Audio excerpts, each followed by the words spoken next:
Smoking causes cancer. Smoking kills. புகைப்பிடித்தல் புற்றுநோயை உண்டாக்கும் மற்றும் உயிரை கொல்லும். Liquor drinking is injurious to health. மது அருந்துவது ஆரோக்கியத்திற்கு தீங்கானது. Be safe, don't drink and drive. பாதுகாப்பாக இருங்கள், குடித்துவிட்டு வாகனம் ஓட்டாதீர்கள்.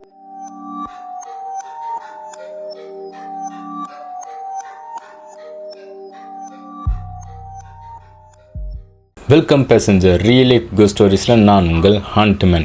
இன்றைய காணொலியில் திருவள்ளூர் மாவட்டத்துக்கு பக்கத்தில் அமைந்துள்ள ஊத்துக்கொட்டுன்ற ஒரு கிராமமும் இருக்குங்க. அந்த கிராமத்தில் சிறிய கிராமங்கள் நிறைய இருக்குது. அந்த இடத்துல நடந்த ஒரு திகிலமான விஷயம் நிகழ்வு தாங்க. இந்த சம்பவம் நடந்தவர் பார்த்திங்கன்னா அசோக் என்ற நபர் தாங்க. இவரோட தொழில் என்னன்னா கதவு ஜன்னல் இதெல்லாம் போயிட்டு வீட்டில் தங்கி அங்கேயே செஞ்சு முடிச்சுட்டு வருவாருங்க. 4 நாள் 5 நாள் ஆனாலும் அங்கேயே தங்கி செஞ்சு முடிச்சுட்டு வர ஒரு நபருக்கு நடந்த திகில் மற்றும் அமானுஷ நிகழ்வு தான் நம்ம இப்போது முழுமையாக பார்க்க போகிறோம். கண்டிப்பாக எல்லா காணொலியும் போல் இந்த காணொலியும் உங்களுக்கு நல்ல ஒரு அனுபவத்தையும் கொடுக்கும்.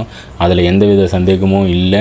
இது போன்ற அமானுஷ நிகழ்வுகள் உங்களது வாழ்க்கையில் நடந்தால் கீழே தெரிகிற இந்த மின்னஞ்சலுக்கு நீங்கள் ஷேர் பண்ணலாம். ஒருவேளை மின்னஞ்சலில் டைப் பண்ணது உங்களுக்கு கஷ்டமாக இருந்துச்சுன்னா வாட்ஸ்அப் நம்பர் கொடுக்குறங்க, அதில் போய்ட்டு வாய்ஸ் நோட்டாக கூட நீங்கள் ஷேர் பண்ணலாங்க.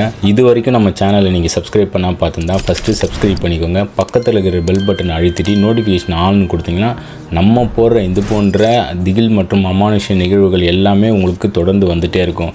ஸோ இப்போ வாங்க நம்ம வீடியோக்குள்ளே போகலாம்.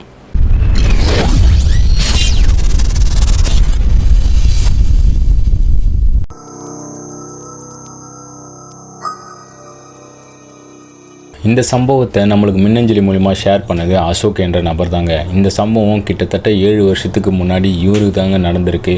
இவரோட சொந்த ஊர் ஏற்கனவே நான் சொன்ன மாதிரி திருவள்ளூர் மாவட்டத்தில் ஊத்துக்கொட்டைன்னு ஒரு ஊர் இருக்குங்க. அந்த ஊரில் பல கிராமங்கள் இருக்குது. அந்த ஒரு கிராமத்தை சேர்ந்தவர் தான் இந்த அசோக். இவரோட தொழில் என்னன்னு பார்த்தோம்னா இந்த மரம் கதவு இதெல்லாம் செய்கிறது தாங்க இவரோட தொழிலாக இருந்திருக்கு.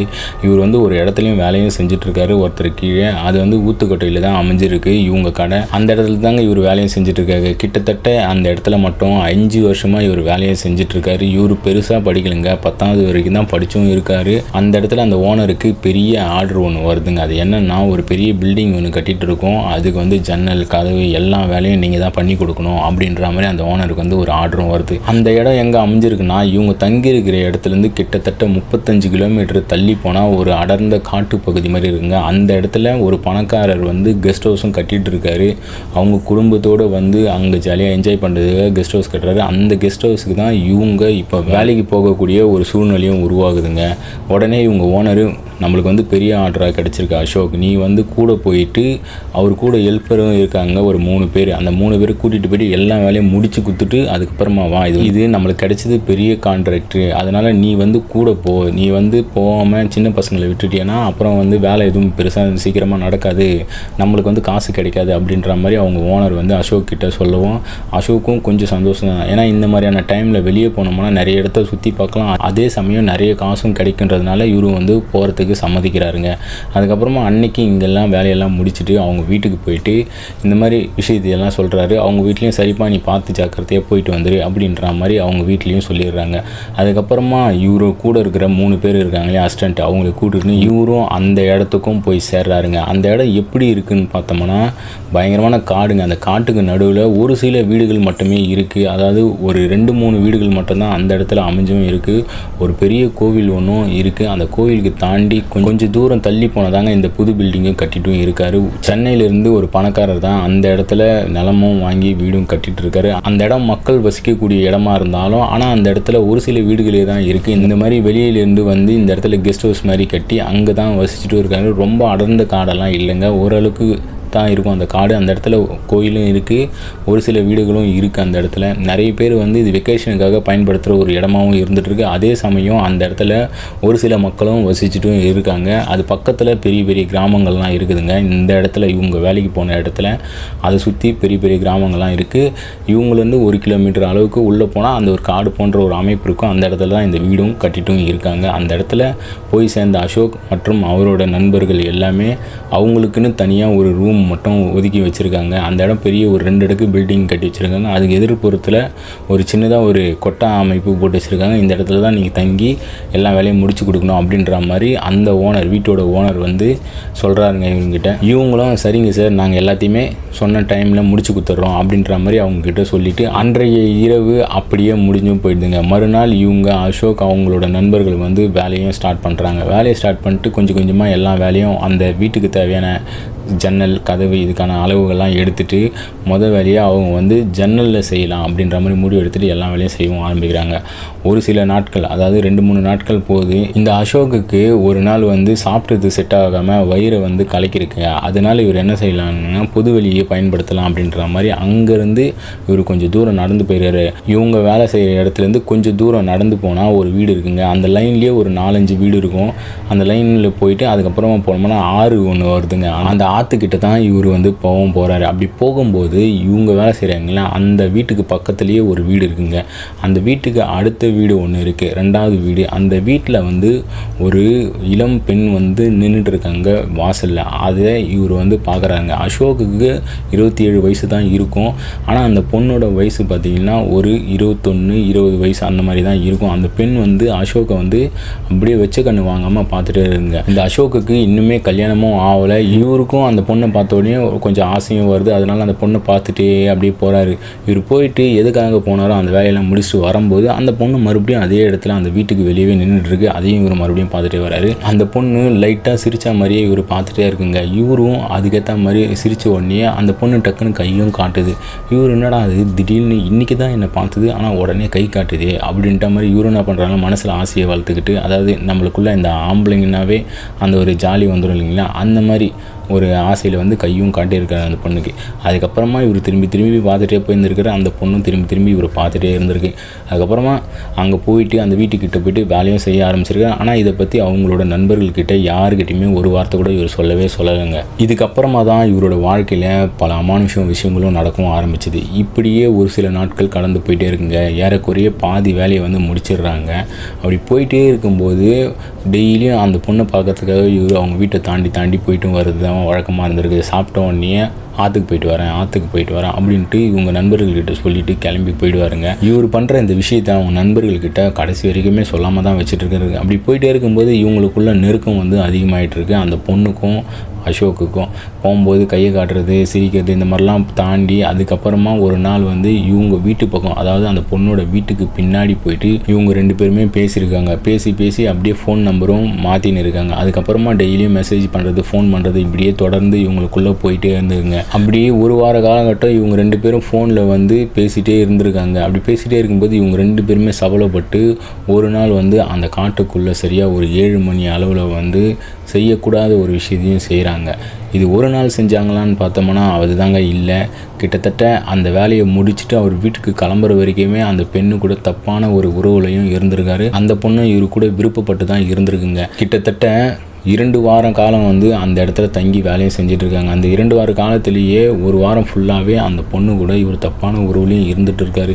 இது இவருக்கு பின்னாடி பெரிய பேராபத்தை உண்டாக்குன்னு இவருக்கு அப்போ தெரியலைங்க. இவர் வாழ்க்கையில் வந்து சந்தோஷமாக தான் போயிட்டே இருந்திருக்கு. இவங்க எதுக்காக வந்தாங்களோ அந்த வேலை எல்லாமே முடிவுக்கும் வருதுங்க. அப்படி வந்ததுக்கப்புறமா இவர் என்ன செய்கிறாருன்னா, இவர் ஊருக்கு போகிறத பற்றி அந்த பொண்ணுக்கிட்ட எந்த ஒரு விஷயமும் சொல்லலைங்க. ஏன் சொல்லலைன்னா, இதை பற்றி சொன்னால் அந்த பொண்ணு ரொம்பவே கஷ்டப்படும், நம்மளை பிரிஞ்சு இருக்க முடியாது, நம்மலாம் பண்ணக்கூடாத ஒரு விஷயத்தையெல்லாம் பண்ணிட்டுமே அப்படின்ற மாதிரி இவர் யோசிச்சுட்டு சொல்லாமல் செய்யாமல் இவங்க நண்பர்கள் எல்லாருமே கிளம்பி அங்கேருந்து போயிடுறாங்க.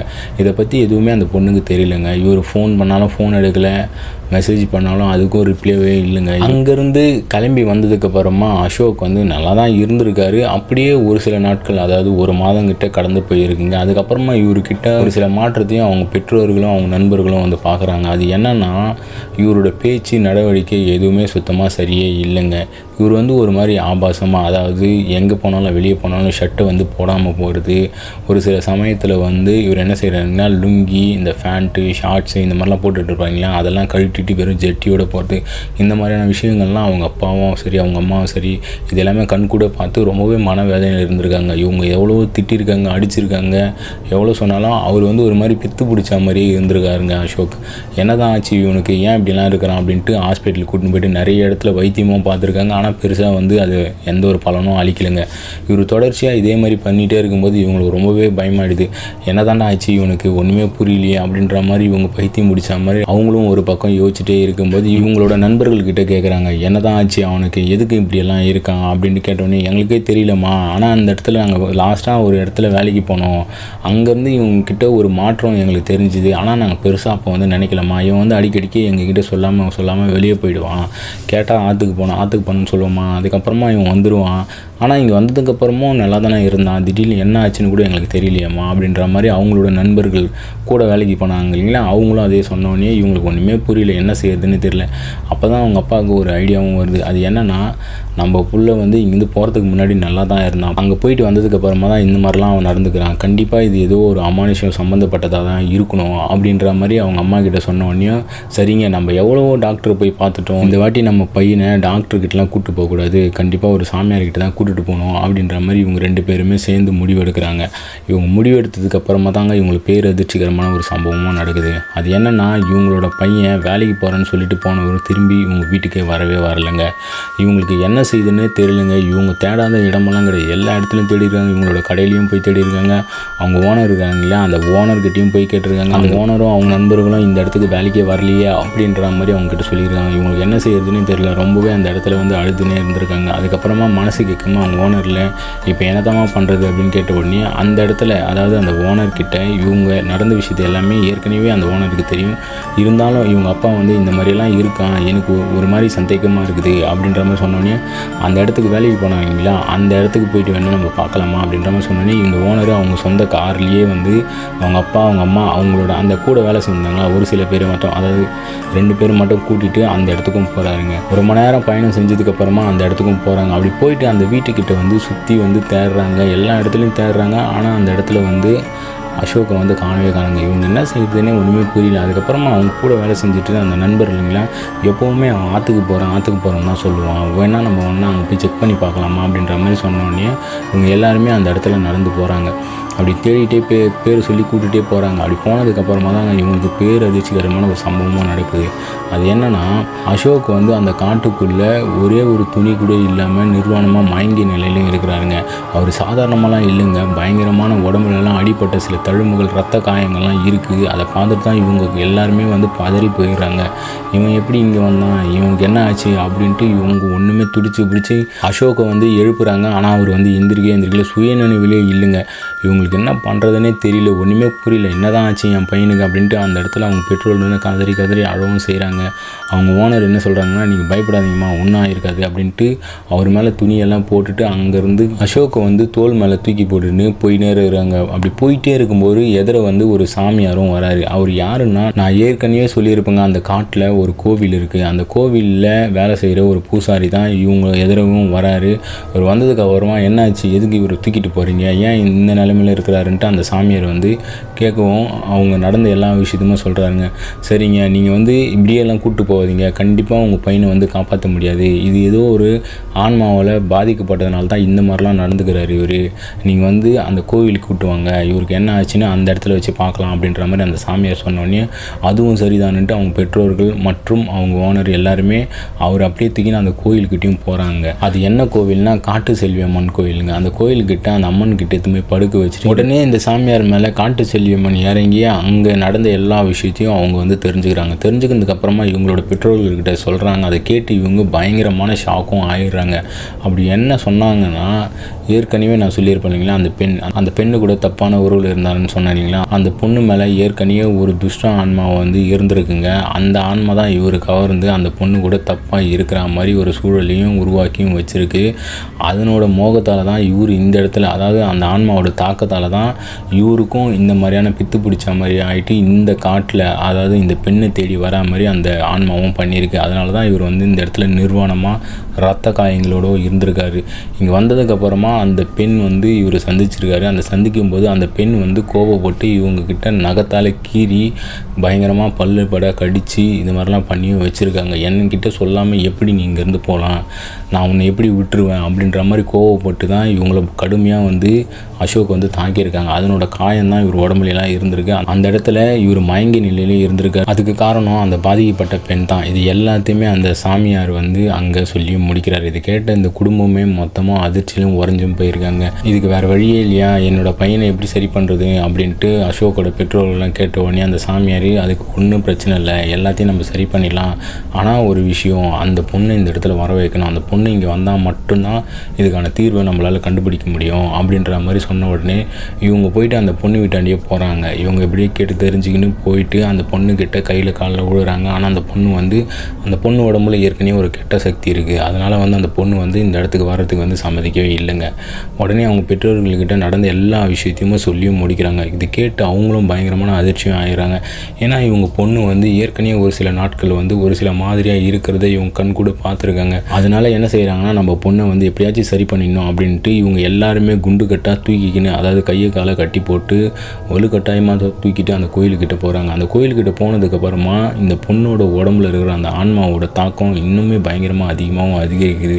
அது என்னென்னலாம் அந்த உள்ளே இருக்கிற ஆன்மா என்னெல்லாம் செய்யுதுன்னு பார்த்தீங்கன்னா, பயங்கரமாக ஆக்ரோஷமாக கத்தவும் செய்யுதுங்க. கத்த செஞ்சுட்டு அப்படி என்னை விடு என்னை கூட்டு போகாதீங்க அப்படின்னு நரன்னு பல்ல கடிக்கிறது, பயங்கரமாக கத்தவும் செய்கிறாங்க. ஆனால் எல்லாத்தையும் தாண்டி அந்த கோயிலுக்கிட்ட எடுத்து போயிட்டு உட்காரவும் வச்சிடுறாங்க. அப்படி உட்கார வச்சதுக்கப்புறமா அந்த சாமியாடியே அந்த பொண்ணுக்கிட்ட, நீ யார், எதுக்காக இதெல்லாம் பண்ணுற, ஒழுங்கு மரியாதை நீ சொல்லு அப்படின்ட்டு அவங்க வந்து அந்த அம்மன் வந்து கேட்குறாங்க. அதை கேட்டதுக்கு இது வந்து அதாவது இந்த பெண் உடம்புல இருக்கிற அந்த ஆன்மா வந்து எந்த ஒரு பதிலும் சொல்லாமல் நக்கலாக சிரிக்கிறது, ஒரு மாதிரி பார்க்கறது, இந்த மாதிரிலாம் பண்ணிகிட்டே இருந்தாங்க. கோவம் வந்து இந்த அம்மனுக்கு வேப்பாளி எடுத்து அந்த பொண்ணு வந்து பயங்கரமாக அடிக்கவும் செய்கிறாங்க. அப்படி அடிக்க ஒரு கட்டத்துக்கு அப்புறமா அந்த பெண்ணோட உடம்புல இருந்த அந்த ஆன்மா வந்து இவங்கக்கிட்ட பேசவும் ஆரம்பிக்குது. என்னை அடிக்காதீங்க, எனக்கு ரொம்பவே வலிக்குது அப்படின்ட்டு ரொம்பவே கத்தி அழவும் செய்யுது. நீ யார், எதுக்காக இந்த மாதிரிலாம் பண்ணிகிட்ருக்க, அது சொல்லு அப்படின்ட்ட மாதிரி அந்த அம்மன் வந்து கேட்கவும், அதுக்கப்புறமா ஒரு விஷயத்தையும் அந்த இடத்துல அந்த ஆன்மா வந்து சொல்லுதுங்க. அது என்னென்னா, ஏற்கனவே ஒரு பையனை வந்து, அதாவது அந்த பெண்ணுக்கு உடம்புக்குள்ளே இருக்கிற ஆன்மா இருக்குங்களா, அந்த பெண்ணோட உடம்புக்குள்ளே இருக்கிற ஆன்மா சொல்லுது. என்ன சொல்லுதுன்னா, ஏற்கனவே நான் ஒரு பையனை வந்து விரும்பின்னு இருந்தேன், அந்த பையனுக்கும் எனக்கும் கல்யாணம் பண்ணிக்கலாம் அப்படின்றாங்க. நான் முடிவு எடுத்துகிட்டு எங்கள் வீட்டில் வந்து பேசவும் ஆரம்பித்தோம். ஆனால் எங்கள் 2 பேர் வீட்லேயும் எதிர்ப்பு தெரிவித்ததுனால வந்து நான் வந்து அவன் இல்லாமல் என்னால் வாழ முடியாதுன்றதுனால நான் தற்கொலையும் செஞ்சுக்கிட்டேன். நான் அவசரப்பட்டு தற்கொலை செஞ்சுட்டேன். இப்போ அந்த பையன் வந்து கல்யாணம் பண்ணிக்கின்னு இன்னொரு பொண்ணு கூட சந்தோஷமாக இருக்கிறான். அதை பார்க்கும்போது எனக்கு வந்து ரொம்பவே கோபமாகவும் ஆத்திரமாகவும் வந்துச்சு. எனக்கு என்ன பண்ணுறதுன்னு தெரியல. என்னோட ஆசைகள், சில நிறைவேறாத ஆசைகளால் நான் இறந்தும் போயிட்டேன். நான் வாழணும்னு ஆசைப்பட்டேன். அதனால தான் இந்த பொண்ணோட உடம்புக்குள்ளே வந்தேன். அது ஏன் நீ இந்த இடத்துல வந்தேன்னா, அந்த பொண்ணு வந்து இறந்தது என்னன்னு பார்த்தீங்கன்னா, இவங்க காட்டு பகுதியில் ஆற்றுக்கு போகிற வழியில் தாங்க இறந்தும் போயிருக்கு. அந்த பொண்ணு ஏன் இந்த இடத்துல வந்து இறந்து போச்சுன்னா, இந்த பொண்ணு பக்கத்து கிராமத்தை சேர்ந்தது தாங்க. அந்த பையனும் பக்கத்து கிராமத்தை தான் சேர்ந்தவன். இந்த பொண்ணு வந்து யாருக்கும் தெரியக்கூடாதுன்றது இந்த ஆறுன்னு சொன்னாங்களா, அந்த இடத்துல தான் வந்து இறந்தும் போயிருக்கு. அப்படி தான் ஒரு நாள் இந்த பொண்ணு, பாதிக்கப்பட்ட பொண்ணு வந்து அந்த ஆற்றங்கரைக்கிட்ட போகும்போது அந்த பொண்ணு இதை வந்து பொசஸ் பண்ணிகிட்டு இருக்குங்க. பொசஸ் பண்ணிவிட்டு ரொம்ப நாளாக இந்த பொண்ணோட உடம்புலேயே இருந்திருக்கு, எதுவுமே தெரியாமல். சரியான சந்தர்ப்ப சூழ்நிலைக்காக கூட காத்து நின்றுருக்கான்னு சொல்லலாங்க. அப்படி இருக்கும்போது தான் இந்த பொண்ணோட கண்ணில் அசோக் வந்து பட்டிருக்காருங்க.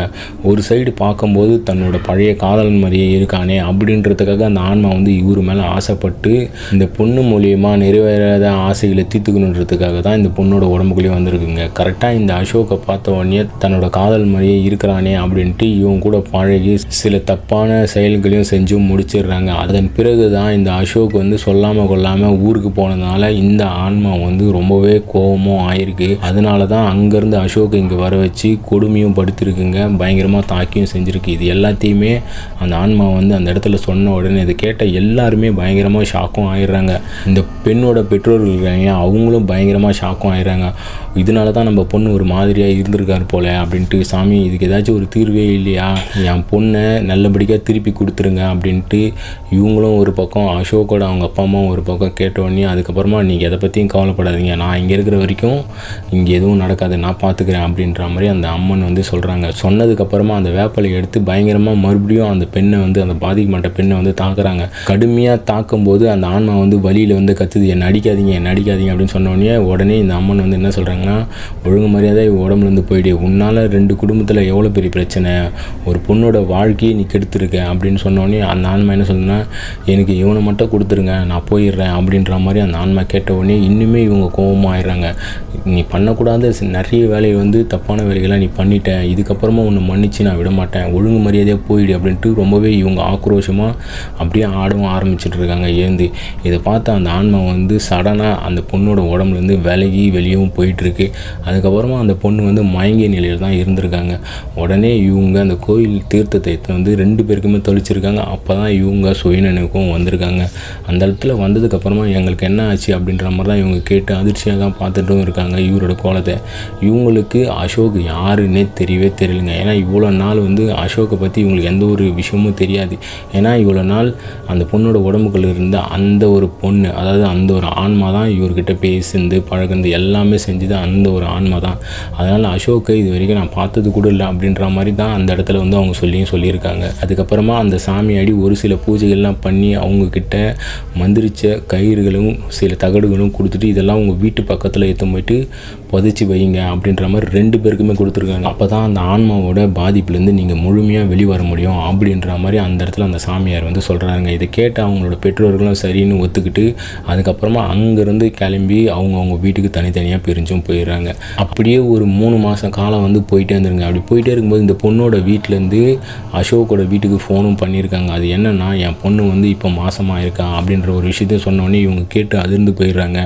என்னவங்க சொல்கிறீங்க அப்படின்னு கேட்டோடனே, ஆமாம் இதுக்கெல்லாம் காரணம் உங்கள் பையன்தான், ஏற்கனவே நம்ம 2 பேர் எல்லாருக்குமே இங்கே என்னெல்லாம் நடந்துச்சுன்னு தெரியும், இதுக்கப்புறமா மூடி மறைக்கிறதுக்கு ஒன்றும் இல்லை, நம்ம 2 பேருமே கல்யாணம் பண்ணி வச்சலாம் நம்ம பசங்களுக்கு அப்படின்ற மாதிரி சொன்னதுக்கப்புறமா அசோக்கிட்ட இதை பற்றி வந்து சொன்ன உடனே இதில் என்னோட தப்பும் நிறைய இருக்குது, நான் அந்த பொண்ணையை கல்யாணம் பண்ணிக்கிறேன் அப்படின்ட்டு ஒத்துக்கிட்டு ஒரு வழியாக பல போராட்டத்துக்கு அப்புறமா 2 பேருமே கல்யாணம் பண்ணின்னு குழந்தை குட்டிகளோட சந்தோஷமாக இருக்கிறாங்க. இன்றைய காணொலியை இதோடு முடிச்சுக்கலாங்க. இந்த சம்பவத்தை ஷேர் பண்ண அசோக்குக்கு ஒரு நன்றியை சொல்லிக்கிட்டு இன்றைய காணொலி உங்களுக்கு பிடிச்சிருக்குன்னு நான் நம்புகிறேங்க. கண்டிப்பாக நம்ம சேனலை வந்து நீங்கள் மறக்காமல் சப்ஸ்கிரைப் பண்ணிவிடுங்க. இந்த மாதிரியான திகில் சம்பவங்கள் உங்களது வாழ்க்கையிலே நடந்திருந்தால் கீழே தெரிகிற இந்த மின்னஞ்சலுக்கு நீங்கள் ஷேர் பண்ணலாம். ஒரு வேளை மின்னஞ்சலில் டைப் பண்ணுறதுக்கு உங்களுக்கு கஷ்டமாக இருந்துச்சுன்னா வாட்ஸ்அப் நம்பர் கொடுக்குறேங்க, அதில் போய்ட்டு வாய்ஸ் நோட்டை கூட ஷேர் பண்ணலாம். நிறைய பேர் நம்ம வீடியோவை பார்க்குறீங்க, ஆனால் சேனலை வந்து சப்ஸ்கிரைப் பண்ண மாட்டீங்க. மறக்காமல் நீங்கள் சப்ஸ்கிரைப் பண்ணிவிட்டு எனக்கு சப்போர்ட் பண்ணுங்கள். அப்போ தான் நம்மளால் இந்த மாதிரியான திகில் சம்பவம் தொடர்ந்து போட்டுன்னே இருக்க முடியும், நீங்களும் பார்த்துட்டே இருக்கலாம். ஸோ இதே மாதிரி நெக்ஸ்ட்டு த்ரில்லிங் கண்டென்ட்டில் நான் உங்களை சந்திக்கும் வரை நான் உங்கள் ஹண்ட்மேன்.